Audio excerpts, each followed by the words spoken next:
Եթե դուք միշտ պատկերացրել եք ինչպես է Սարսե պալատի տիրուհի Էլզայի ոտքը սայթաքում, ինչպես է նա հայտնվում ստորջրյա թագավորությունում Արիելի մոտ, ինչպես է այդ խառնաշփոթից խոժոռվում Սիմբան, որը ստորջրյա ջակուզիում կոկտեյլ էր խմում Միկի Մաուսի ու Սփայդերմենի հետ, ապա շնորհավորում ենք, դուք այս ֆանտազիան կյանքի կոչելու հնարավորություն կունենաք։ Եթե դուք չունեիք նման ֆանտազիա, շնորհավորում ենք ձեզ սթափ բանականություն ունենալու համար ու առաջարկում ծանոթանալ տեխնոլոգիական աշխարհում լուրջ ցնցումներ առաջացրած բեկումնային որակված նորությանը։ Disney-ը $1 միլիարդ ներդրում է արել OpenAI-ում եւ Sora-ին տվել իր ավելի քան 200 կերպարները։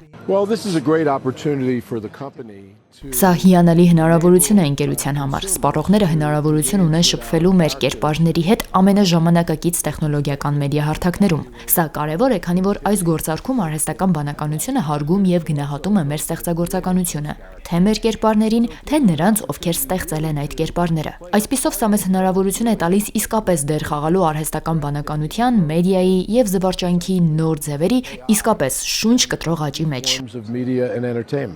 Այսպիսով ստեղծագործական ու տեխնոլոգիական գիգանտները եռամյա համաձայնագիր են ստորագրել, որով տեսանյութեր գեներացնող Sora հարթակում երկրպագուները կկարողանան աշխատել Disney-ի, Pixar-ի, Marvel-ի եւ Star Wars-ի ավելի քան 200 կերպարների հետ։ Disney-ն աշխարհի լավագույն պատմություններ ստեղծող ընկերությունն է, մարդիկ իսկապես ցանկանում են կապ հաստատել Disney-ի կերպարների հետ եւ ստեղծագործականություն դրսեւորել նոր ձևերով։ Մենք վստահ ենք, որ մեր օգտատերերը շատ լավ կարձագանք են դրան եւ կբացահայտվի տեխնոլոգիան օգտագործելու միանգամայն նոր եղանակ։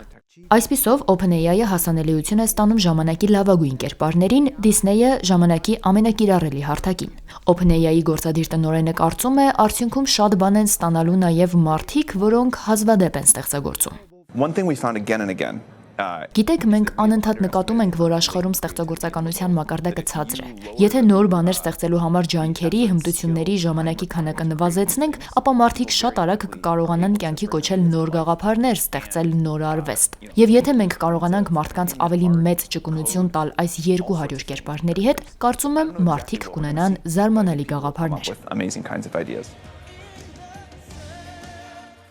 Արվեստը կդառնա հեշտ ստեղծվող մի բան։ Disney-ի այս կերպարները դետալ առ դետալ, քրտնաջան աշխատանքով ստեղծած մարդիկ դրան դեմ չեն։ Ասում են, այսպես գոնե հեղինակային իրավունքները պաշտպանվում են։ Այս հարցում ընկերությունը խիստ զգայուն է։ Մի քանի օր առաջ այն դադարեցրել է աշխատանքը Google-ի հետ, վերջինիս մեղադրելով հեղինակային իրավունքները մեծ մասշտաբով խախտելու մեջ։ Disney-ն արդեն նմանատիպ դադարեցման նամակներ էր ուղարկել Meta-ին եւ Character AI-ին։ Հունիսին Disney-ն ու Universal-ը դատի տվեցին արհեստական ինտելեկտի լուսանկարների ստեղծման Midjourney ընկերությանը, պնդելով, որ ընկերությունը խախտել է հեղինակային իրավունքի մասին օրենքը։ Այստեղ ոչ մի սպառնալիք չկա, հակառակը կարծում եմ սա մասամբ պատվում եւ հարգում է հեղինակներին, քանի որ լինելու է լիցենզիայի վճար։ Մյուս կողմից արհեստական ինտելեկտը պաշտպանիչ ցանկապատեր է դնում օգտագործման շուրջ, այնպես որ անհանգստանալու ոչինչ չկա։ Եկեք հաշվի առնենք այն փաստը, որ սրանք 30 վայրկյան տևողությամբ տեսանյութեր են, մենք չենք խոսում ֆիլմեր ստեղծելու մասին։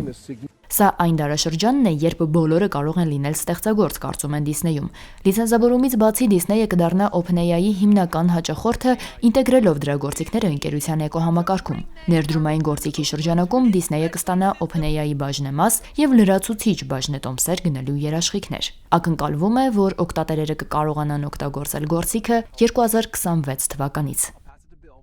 Արուսյակ Կապուկչյան, Ռադիոլուր։